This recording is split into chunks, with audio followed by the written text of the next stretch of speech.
The rain had been falling for hours.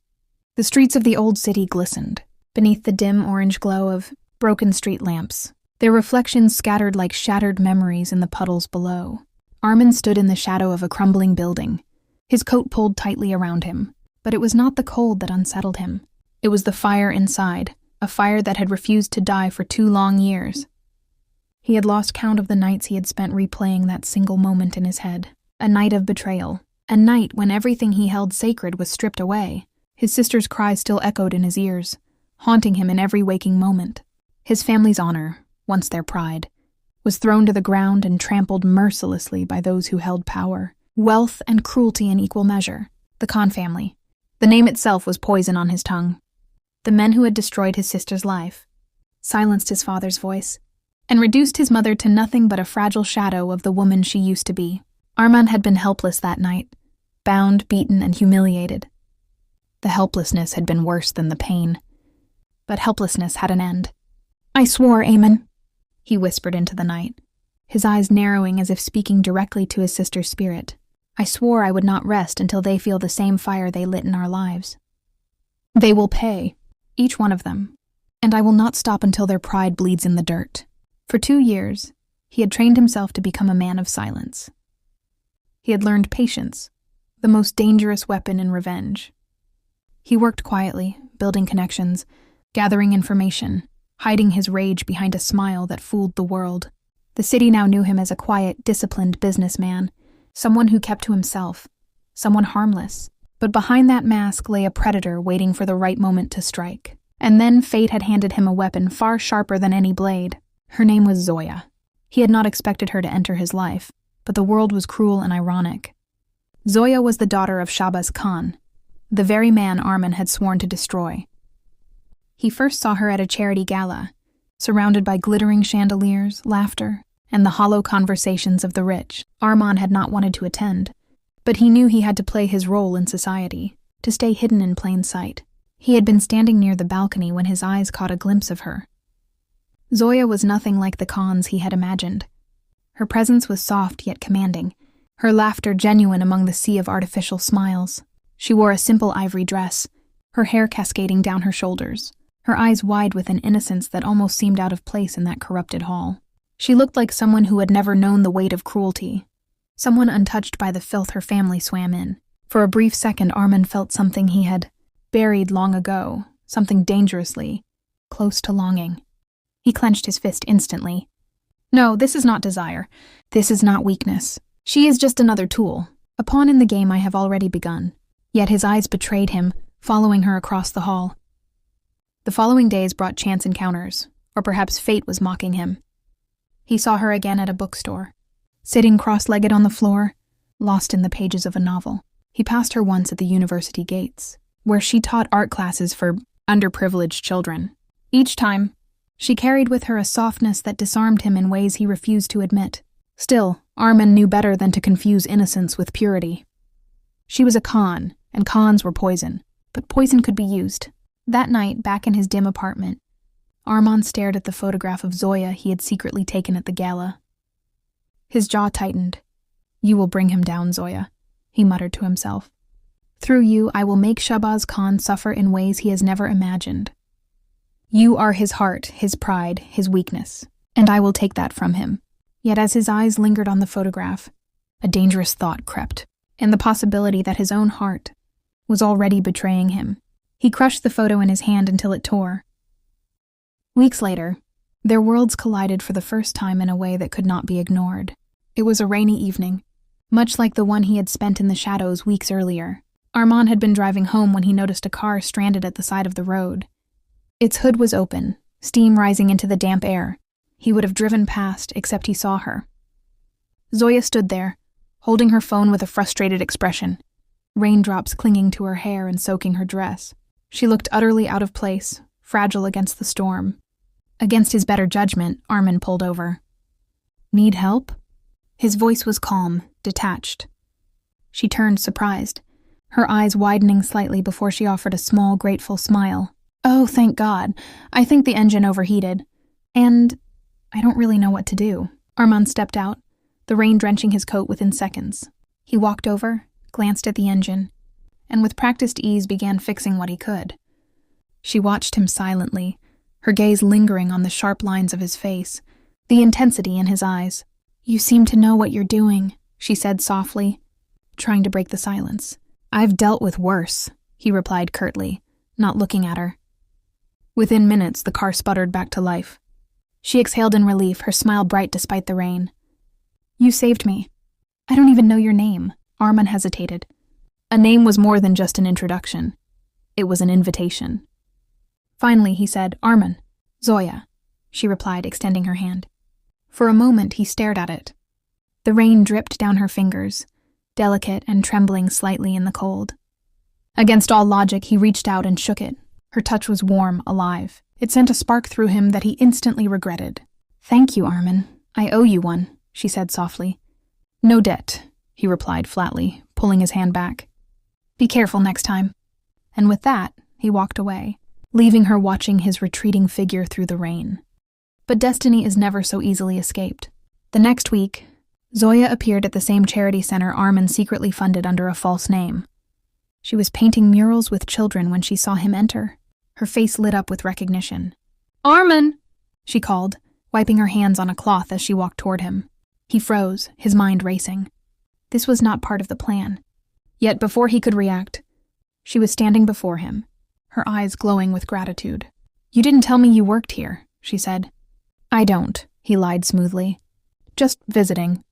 Then it seems fate has decided to cross our paths again." Her smile was soft, teasing. He should have ignored her. He should have walked away. But something in her gaze, the unguarded sincerity, kept him rooted. That night, as he sat alone in his apartment, Arman cursed himself. This was not how it was supposed to be. Zoya was supposed to be a pawn, a weakness he could exploit. Yet every encounter with her chipped away at the armor he had so carefully built. "No distractions," he whispered to himself, gripping the edge of the table until his knuckles turned white. "This is revenge. Nothing else." But in the silence that followed, he heard the echo of her laughter in his memory, and he knew. The war inside him had already begun. The rain outside had eased into a delicate drizzle, yet the storm inside Arman remained restless. He stood by the tall window of his study, his silhouette outlined by the dim light of the city that never truly slept. The glass was cold against his fingertips as he leaned forward, watching droplets slide down like fragile veins. His mind replayed the look on Zoya's face during their last encounter, the flicker of fear, the shadow of recognition, and the unspoken question that lingered between them. Arman had spent years perfecting his armor of indifference, sculpting himself into a man untouchable by remorse. But now, against every carefully drawn boundary, Zoya had entered like a quiet storm. Her presence stirred memories he had buried beneath years of vengeance. He hated the weakness that threatened to resurface, yet he couldn't deny the pull. Across the city, Zoya lay awake in her modest apartment, staring at the ceiling while the hum of the rain whispered through the cracked window. Her body was still, but her heart thundered with unease. She had met powerful men before, but none like Arman. His eyes carried a darkness that both frightened and fascinated her. She told herself it was nothing, that she would soon forget the way his voice lingered in the silence. But deep down, she knew forgetting was impossible. Days stretched into nights, yet neither of them could escape the strange gravity drawing them together. Arman's world revolved around shadows, corporate, meetings that doubled as battlefields, alliances laced with deceit, and the constant reminder of the betrayal that had shaped his very soul. Every victory he claimed tasted bitter, for the man he once was had died the night his trust was shattered. Yet when he thought of Zoya, he caught glimpses of that long-dead man, and it terrified him more than his enemies ever could. Zoya, on the other hand, was fighting battles of her own. She worked tirelessly at the art gallery, curating exhibitions that gave her a temporary escape from the chaos of her past. Her parents' debts still haunted her, binding her to choices she had never wished to make. And then there was the whisper of danger that followed her like a shadow she couldn't shake. She told herself she was strong, but when she thought of Arman, she felt her strength slipping. It wasn't love. Not yet. It was something rawer, sharper, tangled in threads of curiosity and fear. Their next meeting was not by chance. Arman orchestrated it with precision, though he told himself it was coincidence. Zoya arrived at a charity gala, unaware that the event had been funded, influenced, and ultimately controlled by Armand's hand. She wore a simple black gown, her hair cascading in loose curls that framed her delicate face. She looked out of place among the jeweled socialites, yet she commanded attention without even trying. Armand watched her from across the hall, his expression unreadable as he sipped his drink. When their eyes met, the noise around them faded into a muted blur. Zoya froze, her fingers tightening around the stem of her glass. Armand moved first, weaving through the crowd with effortless dominance. He stopped in front of her, his presence swallowing the space between them. "You seem lost," he murmured, his voice low enough for her alone. "I'm not," she replied, though her voice betrayed her unease. He smirked faintly. "Then perhaps you found something you weren't looking for." The weight of his words lingered like smoke, and before she could reply, someone interrupted them. A man with a polished smile and sharp eyes who greeted Zoya with familiarity. Armand's jaw tightened as he watched the man place a hand on Zoya's shoulder. Too familiar, too comfortable. The conversation blurred in Armand's ears, but the heat in his chest was unmistakable. Later that night, when Zoya finally stepped outside into the cool air, Armand was already there, leaning casually against his car. The city lights painted his features in shades of steel and shadow. "You shouldn't trust everyone so easily," he said without preamble. Zoya frowned. "And what makes you think I trust you?" His lips curved into a ghost of a smile. "Because you're still standing here." She wanted to leave, to dismiss him as another arrogant man who thought the world bent to his will. But something in his tone, something in his eyes, held her captive. Against her better judgment, she asked softly, "Why does it feel like you know me, even when we've barely spoken?" Armand's gaze hardened, though his voice was deceptively calm. "Because I've spent years knowing people better than they know themselves. And you, Zoya, are a puzzle I didn't plan for." The sound of her name on his lips unsettled her, as though he had claimed a piece of her without permission. She stepped back, needing distance, needing clarity. "I don't want to be anyone's puzzle," she whispered before walking away. But as she disappeared into the night, Armand realized something he had long denied. His carefully constructed world was no longer under his control. The days that followed blurred into an intricate dance neither fully understood. Armand found himself drawn to Zoya's gallery, appearing without notice, cloaked in excuses of business inquiries. He watched her lose herself in her work, the way she spoke about art as though it was life itself. Her passion unsettled him, for it reminded him of his own lost dreams. There had been a time when Armand had wanted to create, not destroy. But betrayal had rewritten his path. Zoya tried to resist his presence, but his shadow loomed larger with each encounter. She told herself she despised his arrogance, yet there was something intoxicating about the way he looked at her, as though he could see every secret she had tried to bury. She had never felt so exposed, and it scared her more than she could admit. One evening, as the sun bled into the horizon, Zoya stayed late at the gallery. The silence was soothing, until she heard footsteps echoing across the marble floor. She turned sharply, only to find Armand standing there, his expression unreadable. "You shouldn't be here," she said, her voice steadier than she felt. "And yet," he replied, stepping closer, "here I am." The tension thickened, wrapping around them like invisible chains. Zoya felt her pulse quicken as he stopped just a breath away. "What do you want from me?" she asked, the question trembling on her lips. Armand studied her for a long moment, his eyes burning with a truth he couldn't voice. Finally, he said, "The one thing I swore I'd never want again." Her breath caught, and for a moment, she saw the man beneath the armor, the wounded soul who had once known love, trust, and betrayal. But before she could respond, he turned and walked away, leaving her with questions that echoed louder than the silence. That night, Armand sat alone in his study, the city's glow flickering beyond the glass. His glass of whiskey remained untouched, as memories flooded back. The betrayal that had carved scars into his heart, the oath of revenge that had become his lifeline. And now, the unbearable truth. Zoya was shattering the very foundation of his revenge. She was not supposed to matter, yet she had become the one thing he couldn't ignore.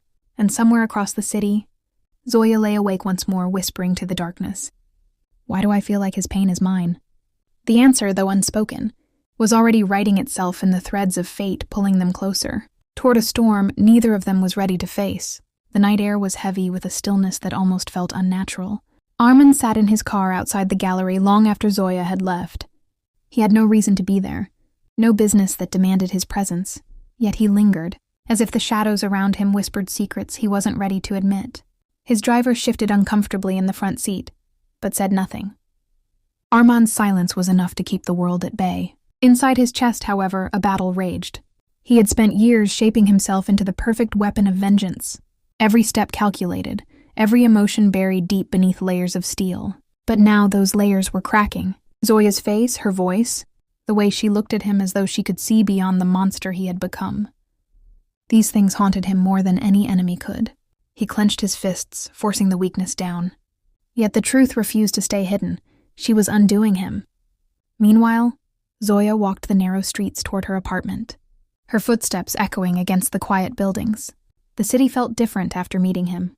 Colder, sharper, yet strangely alive.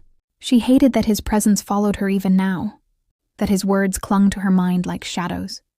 What did he mean when he said he wanted the one thing he swore never to want again? Love, trust, redemption? She shook her head, refusing to give his cryptic words power. But her heart betrayed her, racing every time she thought of his eyes. Days passed, but the distance between them seemed only to shrink. Armand's influence seeped into her life in ways she couldn't control.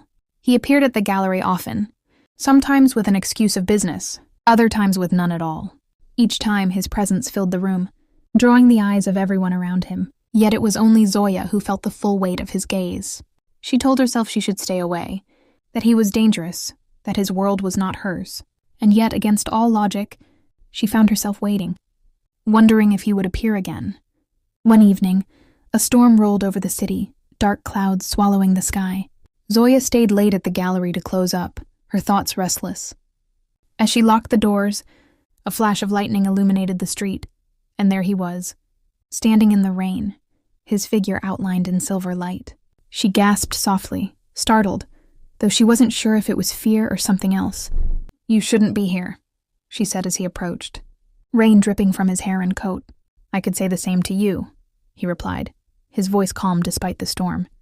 "This city is not kind to those who wander alone." She crossed her arms, trying to mask her unease. "And what are you, Armand? My protector?" A faint smile touched his lips. "No. I'm the man who knows what happens when you trust the wrong people." Her breath hitched at the weight in his words. There was pain there, raw and unmasked, and for a moment she saw the truth beneath his armor. She wanted to ask, to press him for answers. But before she could, a car pulled up at the curb. A man stepped out, tall and broad-shouldered, with a sharpness in his eyes that made Zoya's stomach twist. "Zoya," the man said with a smile that didn't reach his eyes. "It's been too long." She froze. Memories she had fought to bury surged back with his voice. The storm around them seemed to fade, replaced by the storm inside her. Armand's eyes narrowed as he studied the newcomer, every muscle in his body coiled and ready. "Who is he?" Armand asked, his voice low, dangerous. Zoya's lips trembled. "My past." The man stepped closer, ignoring Armand completely, as though he didn't exist. "You've changed, Zoya, but you still belong where you came from." Her hands clenched into fists. "I don't belong to anyone, Rayan." Armand's jaw tightened at the name. He had heard it before, whispered in circles where betrayal and power thrived. Rayan was not just a man from Zoya's past. He was a storm of his own, one that left destruction wherever he walked. "Leave," Armand said sharply, stepping between them. His presence was commanding, his voice like steel. Rayan smirked. "And who are you to order me? Another one of her saviors?" His gaze flicked to Zoya.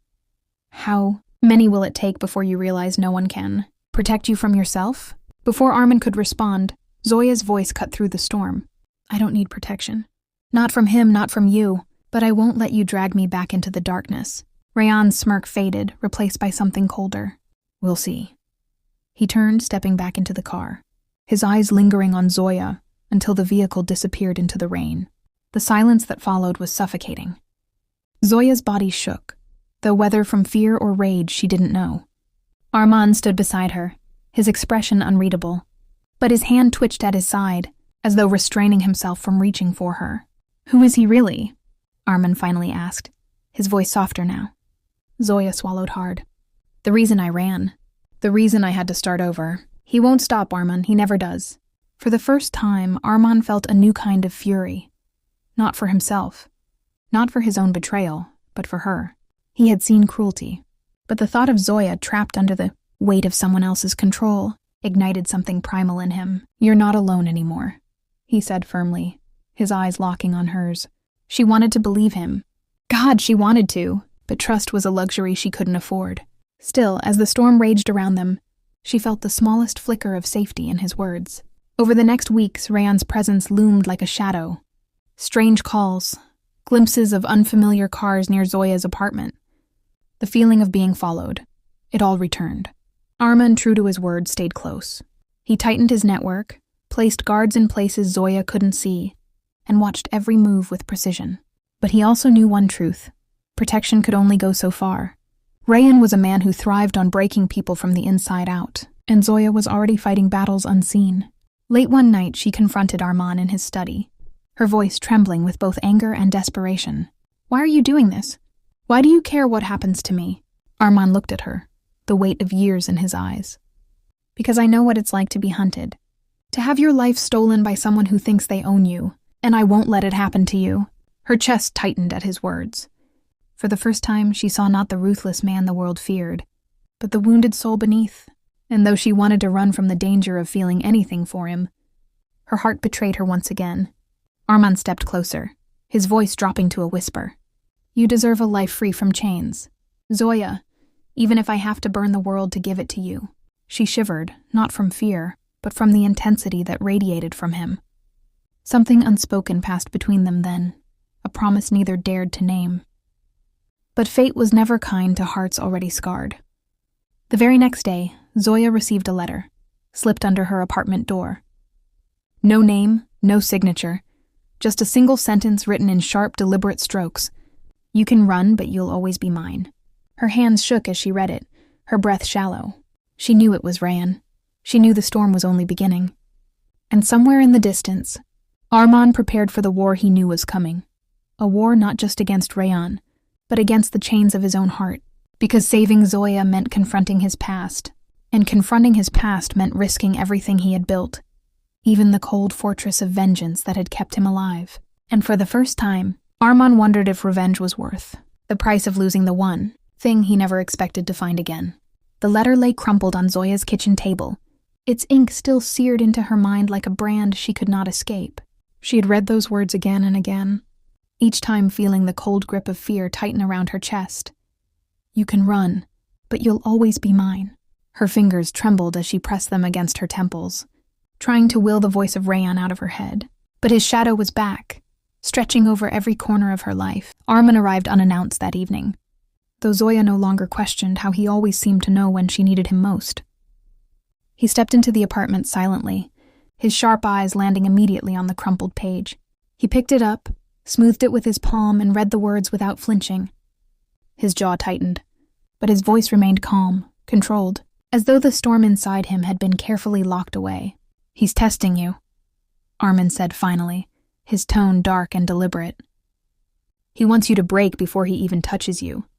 Zoya's breath hitched. That's what he always did. He knew how to get inside my head, how to make me doubt myself until I felt like I couldn't breathe. She looked at Arman, with eyes that glistened, with a mix of anger and despair. "I left everything behind to escape him, and now he's here again, as if I never even ran." Arman's gaze softened just enough to show her the man beneath the steel. He stepped closer, his hand brushing over hers before she could pull away.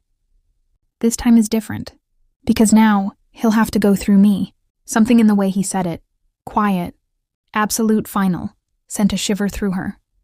She wanted to believe him, wanted to believe that Arman could protect her from the nightmare that was Rayan. But the fear was too deep, the scars too raw. Still, for a fleeting moment, she allowed herself to lean into the safety he offered. The following week was a blur of tension and anticipation. Rayan's presence could be felt everywhere, though he never appeared directly. Anonymous calls that went silent when answered, the faint sound of footsteps behind Zoya on her way home, a car parked across the street that vanished whenever Arman's men approached. Each incident left her rattled, yet Arman remained an unshakable presence. He tightened his network, doubled her security, and began moving pieces on the city's chessboard that only he could see. Yet amidst the chaos, something else began to grow. One evening, Zoya found herself in Arman's penthouse, a fortress of glass and steel overlooking the glittering city. He had insisted she stay there until the threat passed. She resisted at first, but the truth was she felt safer with him than anywhere else. As the night deepened, she wandered through his study, her fingers trailing across the spines of books that lined the shelves. She stopped at a photograph tucked discreetly in the corner of the desk. A younger, Armand smiling, his arm around a man whose face radiated trust. She turned when she felt his presence behind her. "Who is he?" she asked softly. Armand's eyes flicked to the photo, and for the first time, Zoya saw something unguarded in his expression. "He was my brother," he said quietly. "The one person I thought would stand beside me forever." His voice hardened. "Until he betrayed me." The silence that followed was heavy. Zoya wanted to ask more, but the pain etched across his face silenced her. She reached out instead, her hand brushing against his arm. "I'm sorry," she whispered. For a long moment he simply stared at her, the weight of unspoken words hanging between them. Then with a sharp inhale he turned away, as though afraid of what might happen if he lingered in her gaze. But the walls between them continued to crumble. Days later, they found themselves alone on the rooftop of his building. The city stretched out below, a sea of lights flickering against the night. Zoya wrapped her arms around herself, the wind tugging at her hair. "I used to dream about this," she said suddenly. Armand glanced at her. "About what?" "Freedom," she replied. "Standing high above everything, where no one could touch me. No chains, no shadows. Just me, alive, breathing." Armand's throat tightened. He knew that dream all too well, though in his case, freedom had been stolen long ago. He stepped closer, his voice low. "You deserve that, Zoya, more than anyone I've ever known." She turned to face him, her eyes shimmering with unshed tears. "And what about you? Don't you deserve it too?" For the first time, Armand didn't have an answer. His life had been built on vengeance, his heart shackled by betrayal. Freedom had never been part of his plan. But in her eyes, he saw the possibility of something he had long forgotten: redemption. The moment stretched, charged with something neither dared to name. His hand brushed against hers, lingering just long enough for her pulse to quicken. Then, almost reluctantly, he pulled away, the weight of his demons too heavy to let go. The fragile peace they were building shattered the very next night. Armand returned to his penthouse late, only to find one of his men unconscious by the door. His instincts roared to life as he rushed inside, his heart slamming against his ribs. He found Zoya in the living room, trembling, her face pale, her eyes wide with terror. In her hand, she clutched a single red rose, its stem torn and dripping with fresh thorns. Beside it lay another note. "You can hide behind him, but when he falls, you'll be mine again." Armand's fury ignited like wildfire. He tore the note from her hands, crumpling it before tossing it into the fire that burned low in the hearth. His chest heaved as he fought to contain the rage threatening to consume him. Zoya's voice shook as she whispered, "He was here, Armand. In this room." I could feel him. Armand pulled her into his arms before she collapsed, holding her tightly as if his grip alone could keep the shadows away. His voice was a low growl against her hair. "I swear to you, he'll never touch you again." But even as he made the vow, he knew the war had truly begun. Rayan was no longer lurking in the shadows. He was stepping into the light, daring Armand to fight. In the days that followed, Armand became relentless. He moved through the city like a predator, striking deals, calling in favors, and tearing down every wall that Rayan might hide behind. Yet the closer he came, the more dangerous the game grew. Rayan wasn't just after Zoya. He wanted to break Armand too, to strip him of the one weakness he had finally allowed into his life. Zoya, meanwhile, felt the walls closing in. She hated living under constant surveillance, hated the fear that dictated her every move. But most of all, she hated how much she relied on Armand. She had built her life on independence, on surviving without anyone's help. And now, with him, she felt both stronger and more fragile than ever before. One night, unable to sleep, she found herself in his study again. Armand was there, seated behind his desk. Papers spread before him, though his eyes weren't on them. He looked up as she entered, exhaustion etched into the lines of his face. "You should be resting," he said quietly. "So should you," she replied, stepping closer. Their eyes met, and something unspoken passed between them. For once, Zoya didn't fight the pull. She reached out, her hand resting on his. His breath caught. his carefully constructed control wavering. And in that fragile, stolen moment, the world outside ceased to exist.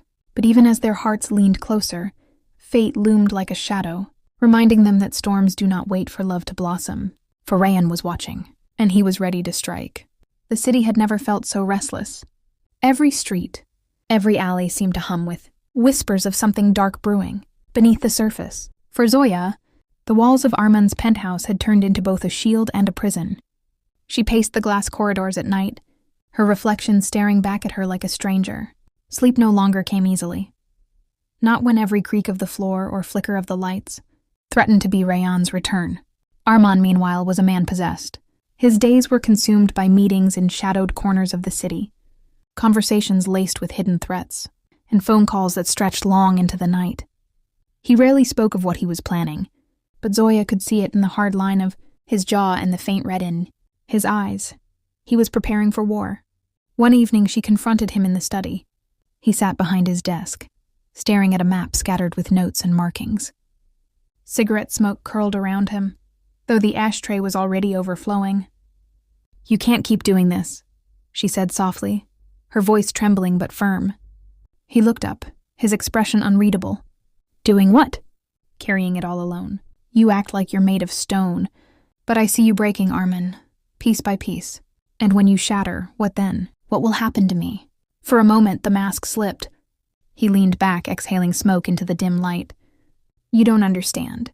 If I let myself falter, even for a second, he wins. Rayan feeds on weakness. He'll use every crack he finds to crawl back into your life." Zoya stepped closer, her hands clenched at her sides. "And what about you? Who protects you, Arman?" The silence that followed was heavy, stretching between them like a chasm. Finally, he whispered almost to himself, "No one ever has." Her heart twisted. Without thinking, she reached for his hand across the desk. His fingers hesitated, then closed around hers with a quiet desperation that betrayed the storm inside him. For that brief moment, the world outside didn't matter. But the world was never patient. The next morning, chaos erupted. One of Arman's trusted men was found dead in his car. No struggle, no noise. Just a slit throat and a single playing card left on the dashboard. The Queen of Hearts. When Arman saw it, his fury burned cold. Zoya had never seen such darkness in a man's eyes. He didn't shout, didn't curse. He simply gave orders in a tone so calm it chilled her to the bone. His men scattered, hunting for Rayan's trail. But Rayan was always 2 steps ahead. That night, Zoya received a message on her phone. No number, no name, just a video. With trembling hands, she pressed play. The screen flickered to life, showing a dimly lit room. A chair sat in the center, and tied to it, bloodied, beaten, was one of Arman's men. Behind him, a figure moved into the frame. Tall, lean, a face half hidden in shadow, but unmistakable. "Zoya," Rayan's voice drawled, smooth and venomous. "You've forgotten me, but I haven't forgotten you. Do you see what happens to those who stand in my way?" He placed a blade against the captive's throat, smiling at the camera. "Soon Arman will learn too, and when he does, you'll come back to me, where you belong." The video ended with a sharp cut, leaving Zoya trembling. Her phone slipped from her fingers, clattering against the marble floor. Arman stormed into the room moments later, drawn by her scream. When he saw the phone, saw the frozen image on the screen, his fury broke free at last. He hurled a glass across the room, shattering it against the wall. "He wants me to chase him," Arman muttered, pacing like a caged predator. "He wants me angry, reckless. But he doesn't know. I don't lose when the stakes are this high." Zoya, pale and shaking, whispered, "But what if he's right? What if I'll never escape him?" Arman stopped. Slowly, deliberately, he stepped toward her, his hands framing her face. His eyes burned into hers, fierce and unyielding. "Listen to me. You are not his. You never were. Whatever lies he told you, whatever chains he wrapped around your heart, they break tonight. I won't let him own a single breath of yours ever again." Her throat tightened. Tears blurred her vision, but she nodded, leaning into the strength he offered. For the first time, she allowed herself to believe that maybe, just maybe, freedom was possible. Our days turned into nights, each one heavier than the last. Arman launched a quiet war against Rayan's empire. Warehouses raided, accounts drained, allies flipped. Each strike brought him closer to the man who haunted them. But Rayan retaliated with equal force. Anonymous threats escalated. Explosions in abandoned buildings marked his warnings. And always, there were roses. Left at Zoya's door, on her pillow, even once in the seat of her car. Each thorn a reminder that he was close, watching, waiting. Zoya grew restless. Fear gnawed at her, but so did guilt. She couldn't just sit behind Armin while he risked everything for her. One evening, she approached him as he stood on the balcony, staring out over the city. "Teach me," she said firmly. He turned, brow furrowing. "Teach you what?" "How to fight. How to defend myself. I don't want to be the woman who hides anymore. I want to stand beside you." Armand studied her for a long moment. He saw the determination in her eyes, the fire that fear had failed to extinguish.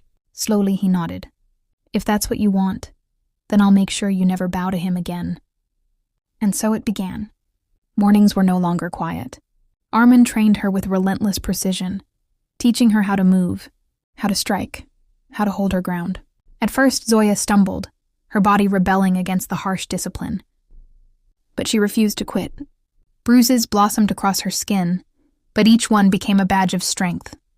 Armand pushed her, yet beneath the hardness there was care. He corrected her stance with steady hands, steadied her when her legs shook, and though he rarely smiled, his eyes betrayed pride as she grew sharper, stronger. "You're learning fast," he said one day, his breath brushing against her ear as he guided her grip on a knife. She glanced up at him, her chest heaving. "Maybe I've had this strength all along. I just needed someone to remind me." Their eyes lingered, heat sparking between them. But before either could move, the shrill ring of Armin's phone shattered the moment. The message was simple. Tonight. The docks. Come alone. Armin didn't tell her at first. He planned to go alone, to end it once and for all without dragging her deeper into the fire. But Zoya knew. She saw it in his eyes, in the way he moved with quiet finality that evening. "You can't shut me out," she said, blocking his path. "Not anymore. This isn't your fight," he growled. "Yes, it is," she shot back. "He's been my nightmare for years, and now he's ours. Don't you dare leave me behind, Armin." He hesitated, torn between instinct and the truth staring back at him. Finally, with a low sigh, he relented. "Stay close to me, no matter what happens." At midnight, they arrived at the docks. The air was thick with salt and smoke, the water black and still.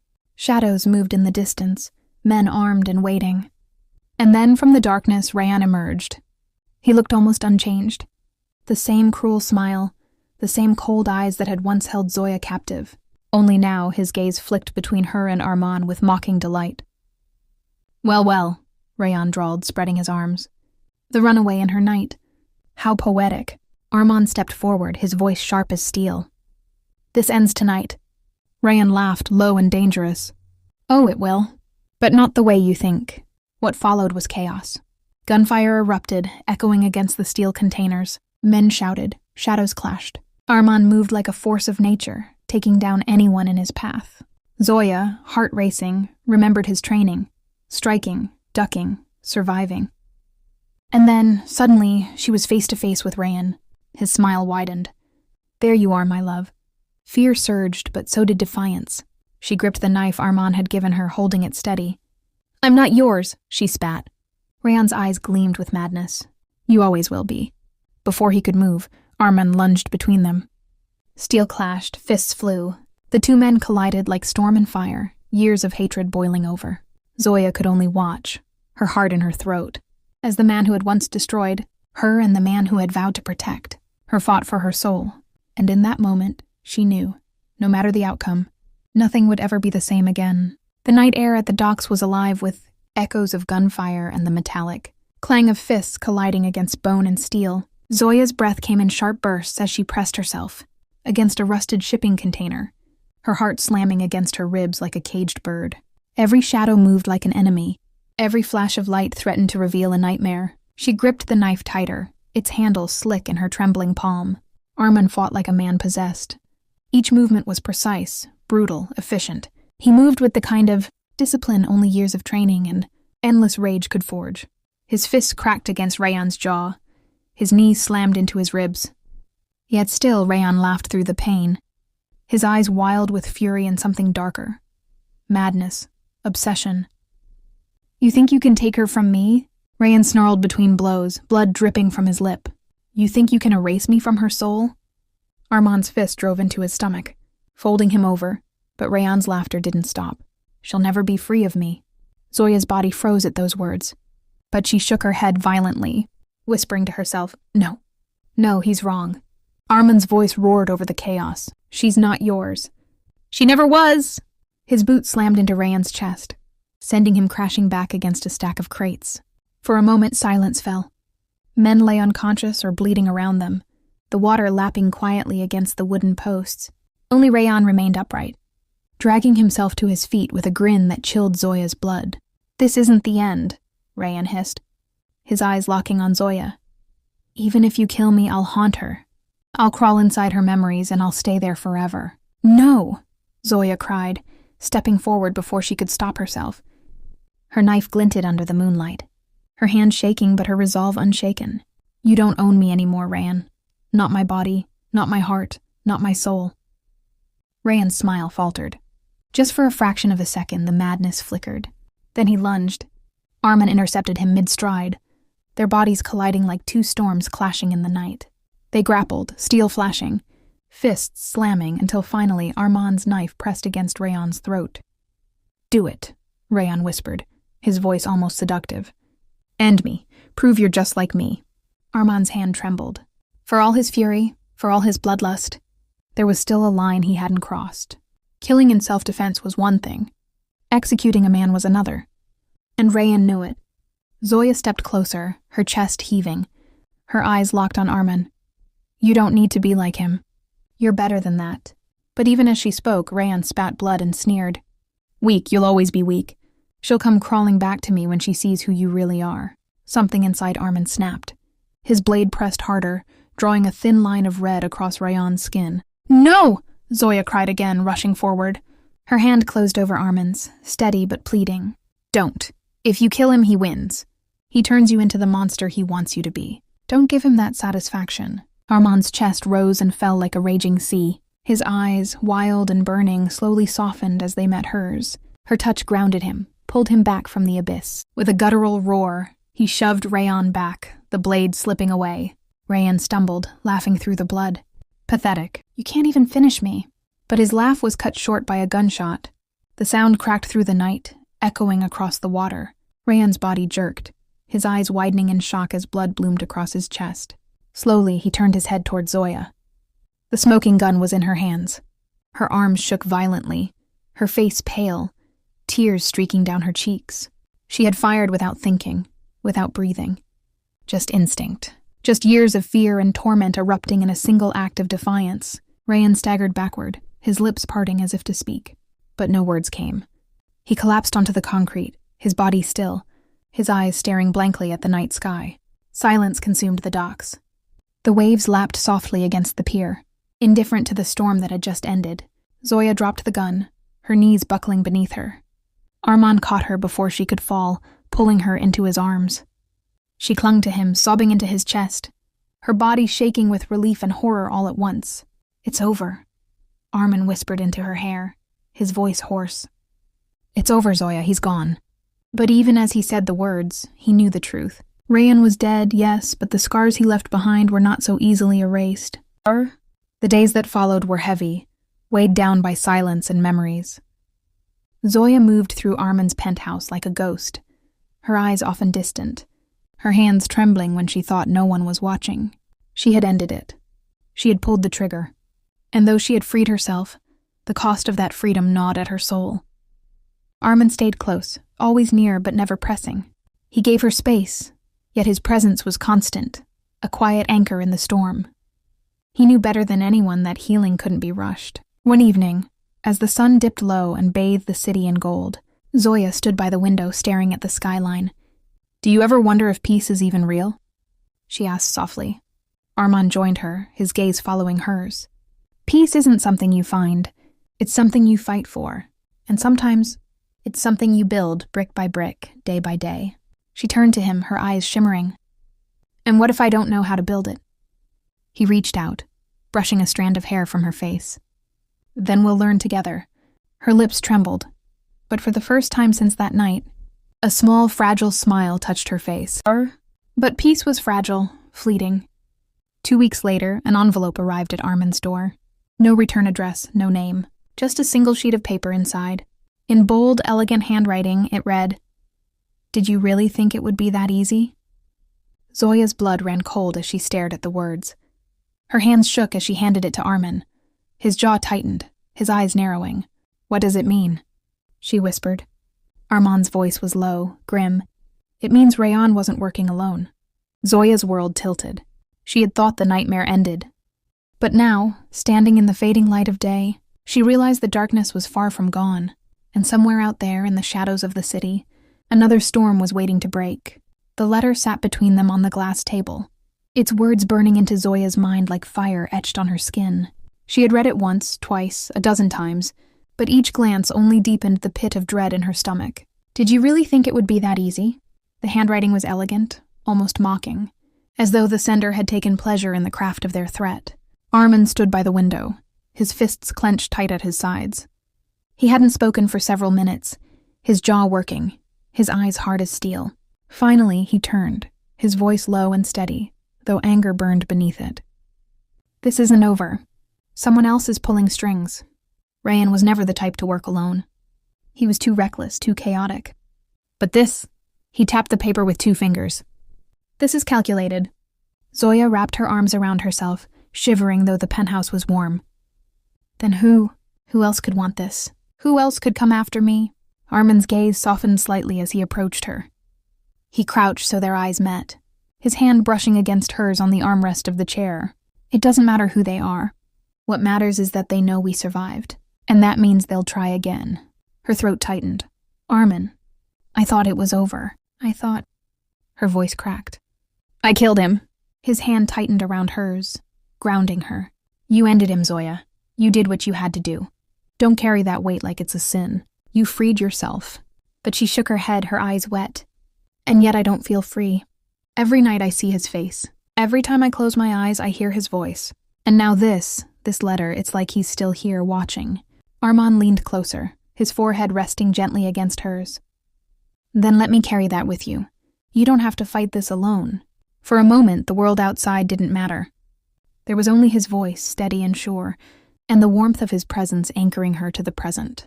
2 days later, another package arrived. This time, it wasn't just a letter. Inside was a black velvet box. When Zoya opened it, her breath caught. Nestled inside was a delicate silver chain, and hanging from it, a locket. She recognized it instantly. It was hers. Her fingers trembled as she lifted it, her reflection glinting back at her from the polished surface. She hadn't seen this necklace in years. It had disappeared long before she escaped Rayan's grip. "How?" she whispered, her voice breaking. "How do they have this?" Armin took it from her gently, inspecting it with narrowed eyes. "Because someone's been closer than we realized. Someone's been watching you longer than we knew." Zoya staggered back, her chest tightening. No, I can't." "Zoya," Armin said firmly, catching her shoulders before she collapsed into panic. "Look at me." His voice commanded, and she obeyed, though her tears blurred her sight. "We'll find out who did this. Whoever they are, they made a mistake the second they touched something that belonged to you, because now they've made it personal with me." That night, Armand gathered his most trusted men. The living room transformed into a war room. Maps spread across the coffee table, photographs pinned against corkboards. The city was dissected into territories, safe houses, old contacts. Zoya sat quietly in the corner, her knees pulled to her chest, watching as Armin's world unfolded in front of her eyes. He wasn't just a businessman, not just a man of wealth and power. He was a strategist, a commander, someone who thrived in the chaos others would drown in. Every order he gave was precise. Every name he mentioned carried weight. She realized then that Armin had spent years building a network. Not just to survive, but to win. And now, that network was mobilized for her. Yet as the hours passed, her unease only grew. Because with every photograph, every whispered name, every red circle on the map, one truth gnawed at her. This wasn't just about Rayan anymore. This was bigger. Much bigger. 2 weeks later, the first strike came. It was subtle, almost too quiet to notice at first. One of Armin's accounts, emptied overnight. Then another. Investments gone. Properties seized under fabricated documents. Someone wasn't just threatening them. They were dismantling everything he had built. Armin remained composed, his face a mask of cold fury. But Zoya saw the storm brewing in his eyes. He spent hours in meetings, calls, and confrontations, his voice sharp enough to cut glass. Still, whoever they were facing, they were clever. Every move Armin made, they anticipated. Every counterattack was met with something sharper. And always, there were reminders. A rose left in Zoya's car. A photograph of her taken without her knowledge, slipped under the door. Notes written in that same elegant hand, taunting her with phrases like, "Still watching or not yours to protect." She tried to stay strong, tried to bury the fear beneath layers of defiance. But some nights she broke. Some nights she sat curled on the balcony floor, staring at the city lights with tears streaking down her face. Armin always found her. He never scolded, never pushed. He simply sat beside her, silent and steady, his presence a reminder that she wasn't alone in the darkness anymore. One night, however, everything shifted. Zoya woke to the sound of footsteps in this penthouse. Quiet, measured, not Armin's. Her heart slammed in her chest. As she reached for the knife, she now kept under her pillow. She slipped out of bed, her bare feet cold against the marble, and crept into the hole. The living room lights were dim, casting long shadows across the space. And there, standing by the window, was a figure. She froze, her breath caught in her throat. "Beautiful view, isn't it?" The figure said softly, his voice smooth, cultured. He turned slowly, revealing a face she had never seen before. Tall, refined, dressed in a dark suit that fit like a second skin. His eyes, sharp and calculating, studied her like she was both prey and puzzle. Who are you?" Zoya stammered, knife trembling in her hand. He smiled faintly, almost kindly. "A friend. Or at least I could be. But you..."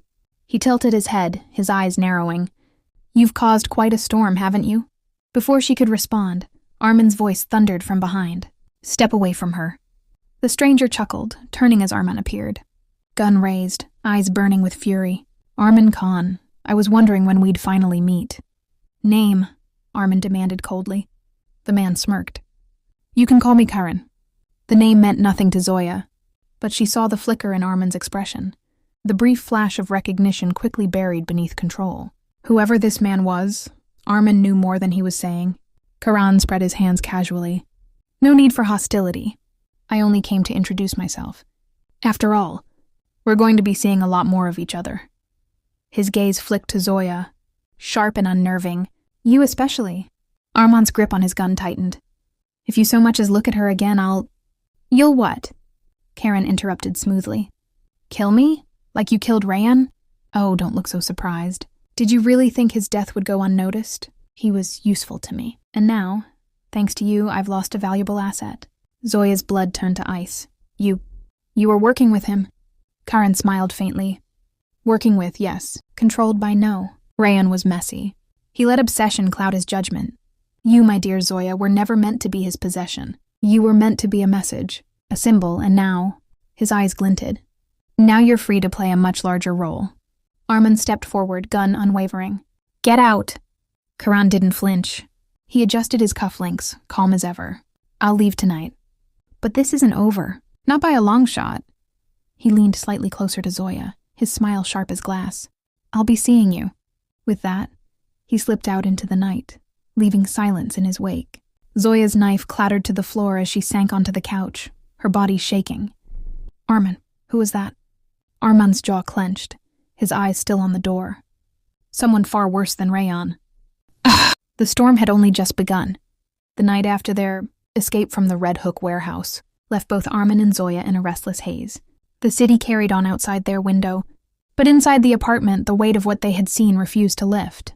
Zoya found herself pacing the living room, her mind replaying the images, the stacks of weapons, the maps marked with red circles, the laughter of Malik's, men only feet away from where she and Armin had hidden in the shadows.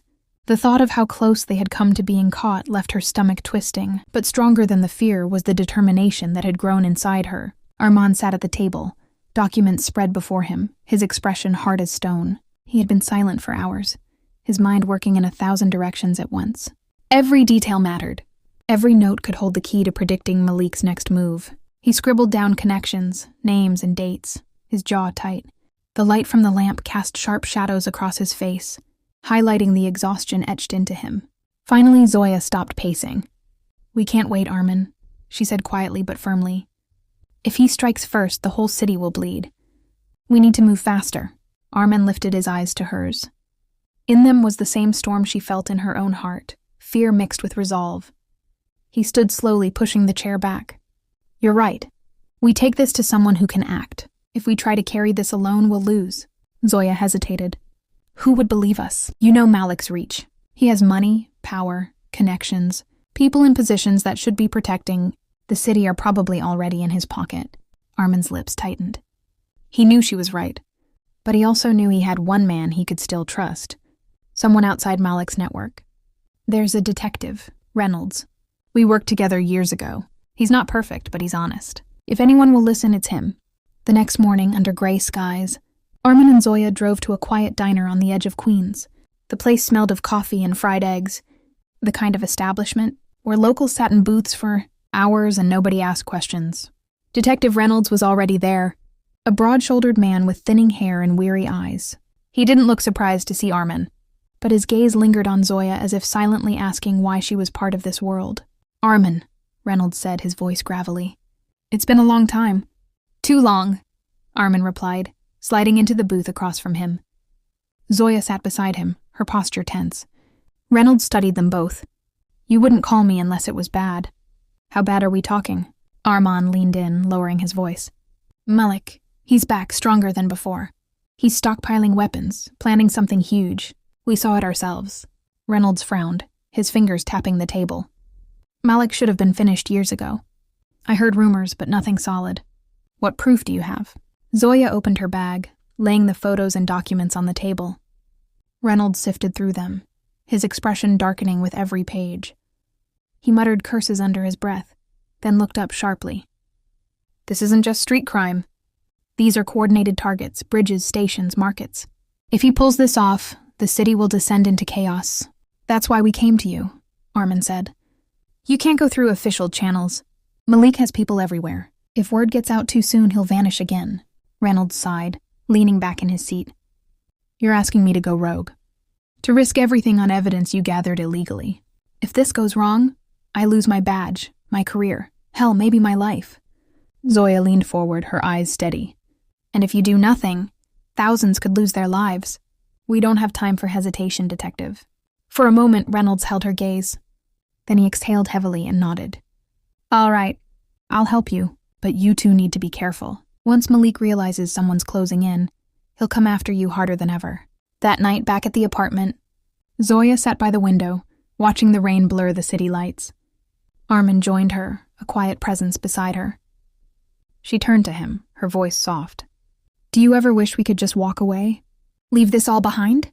Armin looked at her, his eyes reflecting the weight of a lifetime of battles. "Every day. But the world we want, the one where we can just live without fear, it won't exist unless we fight for it first." She leaned her head against his shoulder, her chest tight with both love and dread. "Then we fight." The following days blurred into a cycle of planning, watching, and waiting. Reynolds fed them information from within the police force, careful not to alert the wrong ears. Armin and Zoya tracked Malik's movements, each discovery bringing them closer to understanding the scope of his plan. Tension built like a storm waiting to break. Then came the night when everything shifted. Reynolds called with urgency in his voice. "He's making his move. One of my informants says Malik is targeting Grand Central Station tonight. If he pulls this off, it'll be a massacre." Armin's blood ran cold. Grand Central wasn't just a target. It was the heart of the city, packed with commuters, tourists, and families at almost every hour. If Malik struck there, the devastation would echo across the nation. "We'll stop him," Armin said firmly. Zoya's eyes widened, fear flashing across her face. "Armin, this is different. This isn't just a warehouse. If we go there..." He took her hand, holding it tightly. "If we don't, thousands will die. I can't live with that, and I know you can't either." She swallowed hard, then nodded. Together, under the cover of night, they made their way toward Grand Central. The streets were slick with rain, neon lights reflecting off the wet pavement. The closer they got, the more Zoya's heart pounded. But she refused to let fear control her. Armin's presence beside her was steadying, his hand firm around hers. Inside the station, The usual hum of activity masked the danger lurking beneath. Families carried luggage. Businessmen hurried past. Lovers embraced near the platforms. Everything looked normal, too normal. Armand scanned the crowd, his instincts sharp. Then he saw them, figures moving with purpose, eyes scanning like predators. Malik's men, blending in but too controlled, too focused. His stomach tightened. They were here. He whispered to Zoya, "Stay close. Watch for anything out of place." It didn't take long. Near the far side of the station, a group of men lingered around a large crate, their movements stiff. Armand's eyes narrowed. That wasn't luggage. It was something far deadlier. He pulled Zoya into the shadows of a pillar. "Explosives," he muttered. "They're planting explosives." Her breath caught. "Armand, if they set those off—" "I know." His mind raced. "We need to disarm it before they trigger it." Before they could move, a voice echoed across the station.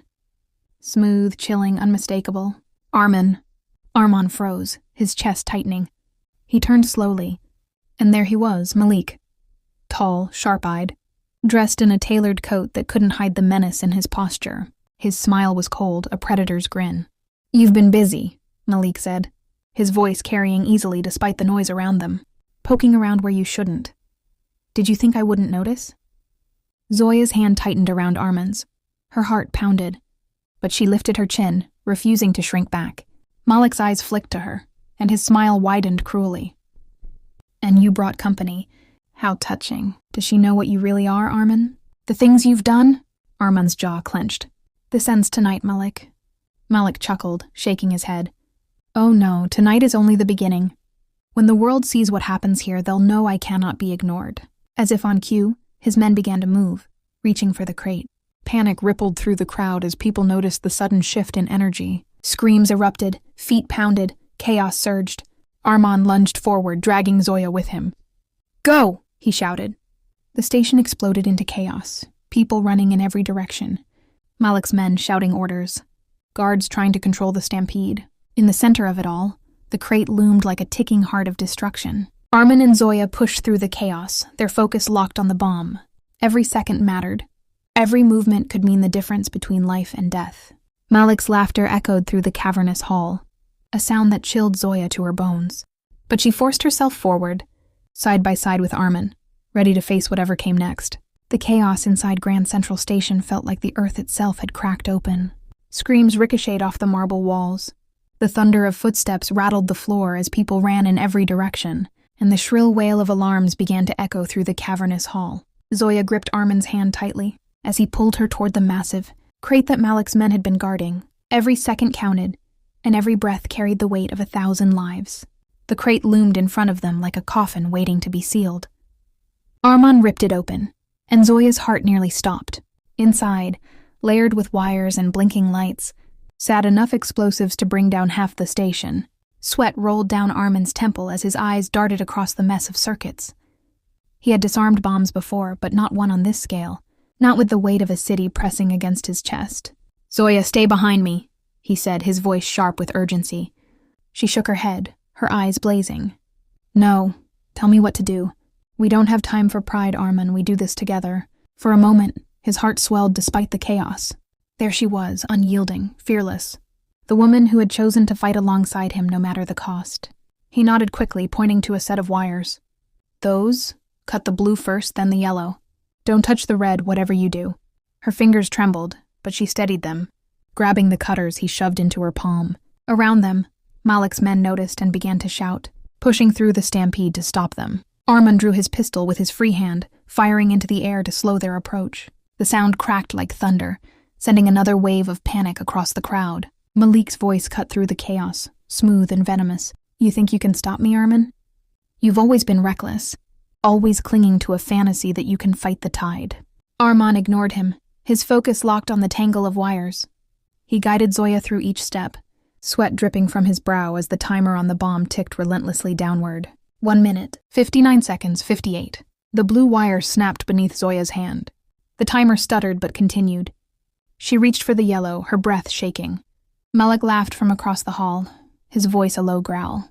"Even if you stop this one, there are more. You can't save them all." "Don't listen to him," Armand growled, his eyes fixed on the bomb. Focus. Zoya cut the yellow wire.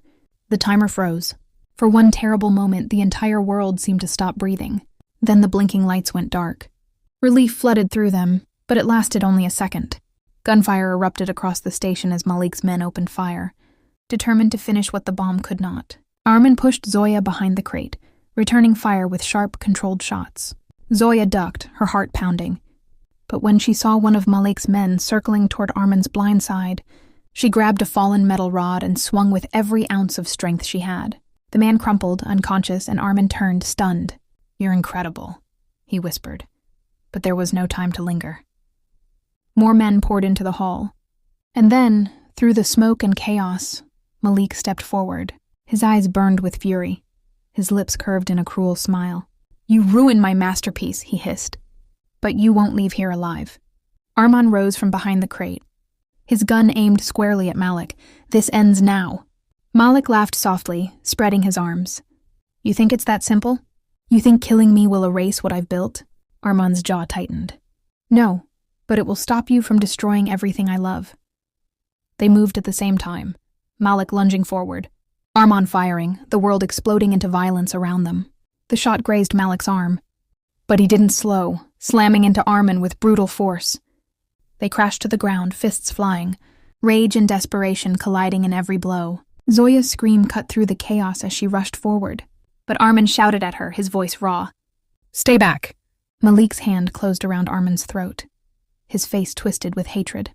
"You should have stayed in the shadows. Arman, you should have known better than to challenge me." Armin's vision blurred, but with a surge of strength born from pure will, he shoved Malik off balance, rolling them both across the cold marble floor. His fingers found the pistol knocked loose in the struggle. Malik's eyes widened as Arman raised it, their faces inches apart. "This is for every innocent life you tried to take," Armin snarled. The gunshot echoed like a thunderclap, silencing the chaos for a breathless moment. Malik's body went limp, collapsing onto the floor. Zoya was at Armin's side in an instant, her hands shaking as she touched his face, searching for wounds. "Armin, are you—" He caught her hand, squeezing it tightly. "I'm all right. It's over." Around them, the station was a ruin of fear and debris, but the police were flooding in now, Reynolds at the front, barking orders as officers secured the scene and cuffed the remaining men. Relief swept over Armin and Zoya in a tidal wave. Reynolds reached them, his face pale but resolute. He looked down at Malik's still body, then back at Arman. "You did it. You saved the city." Arman shook his head, glancing at Zoya. "We did it." In the days that followed, New York began to heal. The headlines told of a foiled terror plot, of heroes who had stopped catastrophe. Details were vague, names omitted, but for Armin and Zoya that didn't matter. They knew the truth. They had faced the storm and survived. One evening, as the sun dipped low over the skyline, painting the city in shades of gold, Armin and Zoya stood on the rooftop of her gallery. The air was cool, carrying the hum of the city below, but up there it felt like the world was theirs alone. Zoya turned to him, her eyes soft, her smile gentle. "We made it," she whispered. Armin looked at her, the weight of years of battles lifting from his shoulders. For the first time in what felt like forever, he allowed himself to believe in a future. "We did," he said, his voice low with emotion. He reached into his pocket, pulling out a small box he had carried for weeks but never found the courage to open. His hands shook slightly as he held it out to her. Zoya gasped, her heart leaping as he opened the box to reveal a simple but beautiful ring. His voice trembled, but his eyes never left hers. "Zoya, I don't know what tomorrow will bring, but I know I don't want to face it without you. Will you marry me?" Tears welled in her eyes, spilling down her cheeks as she nodded, her voice breaking with joy. "Yes, 1,000 times, yes." Armin slid the ring onto her finger, his heart pounding with something he hadn't felt in years, hope. He pulled her into his arms, their lips meeting in a kiss that carried every ounce of love, pain and triumph they had endured. Below them, the city lights flickered on one by one, a reminder that life, fragile and fleeting, always found a way to shine again after the darkest nights. Together, hand in hand, they looked out over the city they had saved, and for the first time, the future didn't feel like a battlefield. It felt like home.